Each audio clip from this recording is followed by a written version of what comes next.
Alright boys and girls, I'm going to go through with you right now how to use Siggy and how we map out our chains and wormholes. I'm also going to briefly go through how we use Dscan and how to effectively scan down a pause without, popping probes and shit. What you want to do when you're in the wormhole chains, or well, actually honestly every time you log on, always keep Siggy up. Alright, you'll find Siggy in the corp message of the day. Just click it right there. Alright, so you're getting Siggy up. Alright, this is Siggy. This is how it looks. Right now we are in the, as you might know, in the process of joining in to the Genesis hole. We are currently in the Jabro hole, which you can see here on the right side. You can see Zoe Zen in the Jabro hole right now, and that's only because I have Siggy up. Now on the Genesis chain you can see people like Lady, Georgie and Galithar. They all have Siggy up, and that's why they're showing up on the map. Now if you don't have Siggy up, you won't be showing up on the map and we won't know where you are. We won't be able to calculate mass that has been jumped through the holes, etc, etc. Like for example, I'm pretty sure we can see here, see approximately 28 million kilos has been jumped through this hole. Yeah, so anyway, if you don't have Siggy up, that won't be recorded. We won't be able to see where you are, and you won't be mapping out the chain. Alright, so what I'm going to do now, I'm going to delete this connection here, and I'm going to scan it down again. Now, yep, hopefully that's good. Yep, there we go. Alright, so obviously you know how to scan already, I hope, as that's probably the main thing you'll do in a wormhole. You'll want to know how to scan properly, alright? Anyway, so I know right now which hole this is, I think. Yep, OVM. Alright, let's scan down OVM quickly here, and I'll show you how we map it out.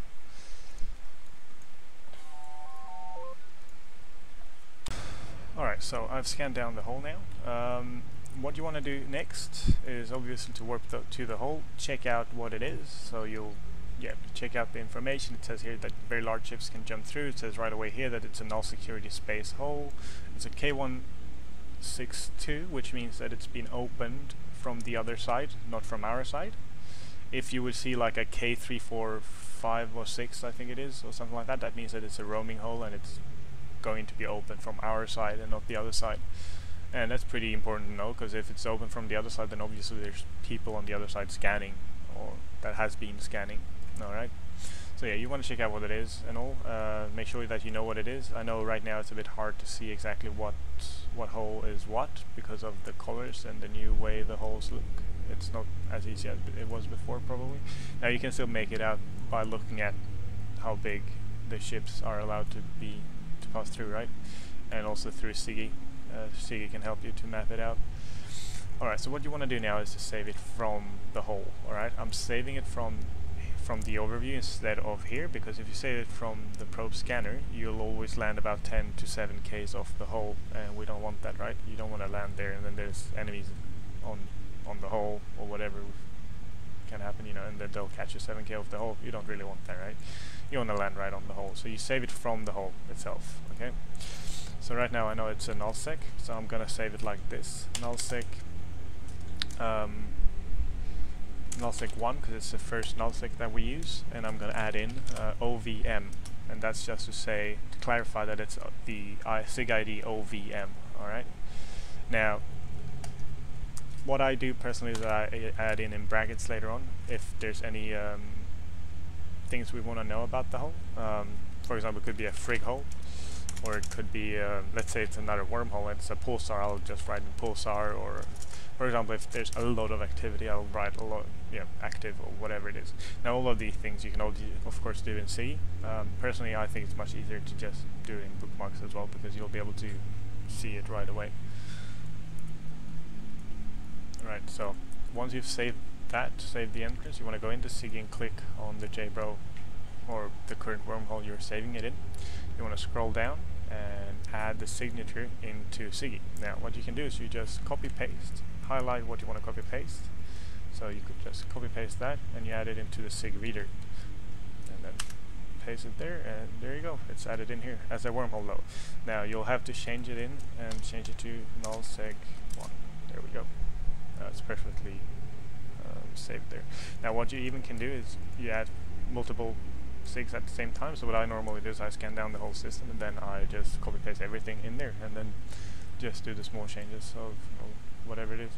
Now another thing you might want to do is to add in the bookmark if it's EOL or not, which you will also want to do inside Siggy. As you can see, I think, yep, this is EOL, so they've marked it that it is started to be EOL at 02:48. This is pretty useful information because then you can approximately calculate when it's going to close and you know, if you can still make a run out to high sec or whatever you want to do, right? Now, we have been a bit lacking and slacking with how we map out Siggy. Now, once we join the alliance, we're all going to have to get, you know, step up a bit and start doing this correctly. As you can see, they've marked it out with letters and numbers, which I think is a great way to do it. What they're doing as well is they're editing the bookmarks, the map, and rename the holes. Now I'm gonna add this one up as C3S because it's our static. So S is obviously for static. Then I'll add up this one for C21, for example.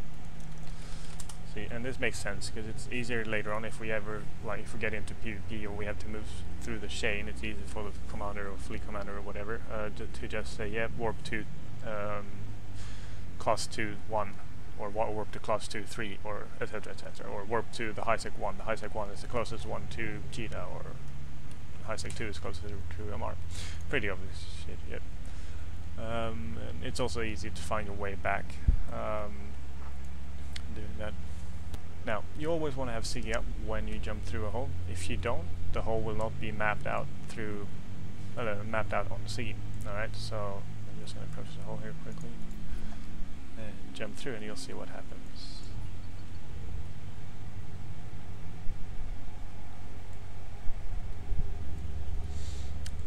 See, it can get pretty crowded, as you can see, when you get big chains. Now, as soon as we join the alliance, we won't have these two different chains, so it's going to be a bit easier. And also, there will be a lot of people around to do the scanning as well, but that doesn't mean you shouldn't be doing the scanning, right? So now you can see that my name swapped over from JBro to BY-M, and that's because, well, obviously I jumped into BY-M. And always remember to mark home. Now, this might be done in different ways. Now, since this is actually leading right to home, we'll mark it as home. What you could do in other ways, other wormholes, is that if, for example, you're in the C2, you might want to mark it to C3S instead of home. Now, that's most likely what we're going to do when we move into the alliance. For now, we've been a bit slacking, and we just name everything that leads towards home. We just name it home, basically. But all right, now, how do you mark holes and connections? Come on. There we go. Now, how do we mark the connection? So, for example, let's say this connection here is EOL. If you click on it, you'll get this little jump log and edit log, and you'll be able to do, well, tweaks to it. So, of course, obviously here you have EOL. If it's EOL, yep, you press yes and just save it. And you'll see in a second here, yep, now it's got these pink bars on it, and that means that it is EOL. Alright, and you could also set up a frig hole. There we go. So you'll see here it marks it as different way. Then also if you right click it here, as you can see, you can set it to stage 2 and stage 3. Clear EOL. I'm not really sure what that is. I think that's probably the same. No? That means that it's probably, well, really EOL. Anyway, stage 2 and 3 means that they've gone half or crypt. So you'll see when you go on to the info of a hole, it will tell you. I'll actually warp to the C3 because I know it's half right now. But it will basically tell you if it's had ships move through the hole, or if it's close to get collapsed due to mass passing through the hole. But yeah, I mean, all this information is essential. We need this information as accurate as we can. Of course, I mean, you won't know exactly of every hole how many ships has jumped through or for how long it's been EOL, but please mark it out because you don't want to have, well, the last thing you want to do is to jump through a crit hole because, well, it does happen. People don't always check it, right? And if someone's done it when they scan down, it saves a lot of people's, well, saves a lot of time and trouble, right? Now, you can hear the sound here of the hole being half. It starts wobbling a bit, Actually doesn't start wobbling at all, but yeah, you can start hearing the sound of it at least. Now what you do is you just check the info, and you'll see here it says this wormhole has had its stability reduced by ships passing through it, but not to a critical degree yet. That means it's half, it's stage 2.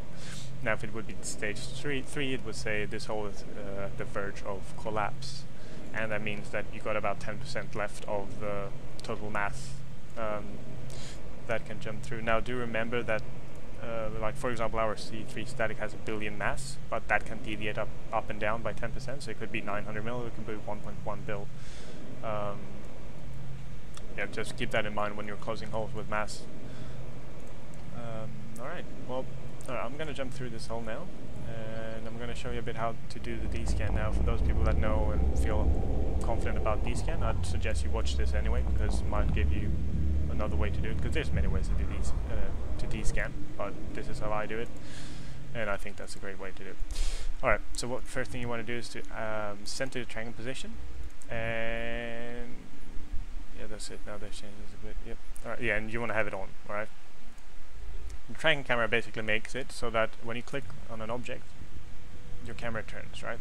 Now if you hold Alt, you'll be able to see here, see a little square. It's pretty faint, but you'll see a little square, and that's your tracking camera, which means that anything in that direction will be D-scanned, right?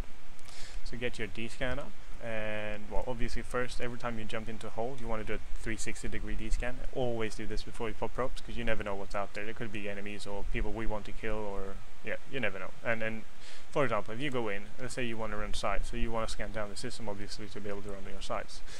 If, let's say you pop your probes first, there might be people in here that just clogs up and just waits for you to start running sites, and you won't have any idea about that because you didn't press D-scan before you came in. I mean, they could be sitting in their pause in an uncloaked ship, but as soon as they see probes out, they'll go and cloak up. Alright, that's a big reason why you want to D-scan all the time. Oh, of course, cloak up yourself as well. Alright, so how I do it is I first do a 360-degree scan, and I can see here that there's 2 pulses on D-scan. Now what I do is I change the angle, and I'm going to start pinpointing all the planets. So what I do, easy, I just do that, and I pinpoint every planet like this. Now this goes really quickly to do. You'll be able to get a perfect scan on the planet. Yep, there you see, now we got a tower here. Let's find this tower, right? Okay, let's not find this one because it only has 1 moon, because I want to show you how to scan moons as well. No, that's the other tower. Let's hope it's got a bit more moons. So what I do to go and scan down moons is there's basically 2 ways, I guess, you can do it, and same way for the planets. You can do it by sorting them out by range, or pinpointing them as I did. I think pinpointing is a lot easier. It saves you a lot of trouble, and you don't have to calculate every single planet's distance. Now what you do once you've warped at 100, always warp at 100, because you don't want to get stuck on the probe. Alright, so once you've landed, just add your moons to overview, and you'll get all the moons popping up here.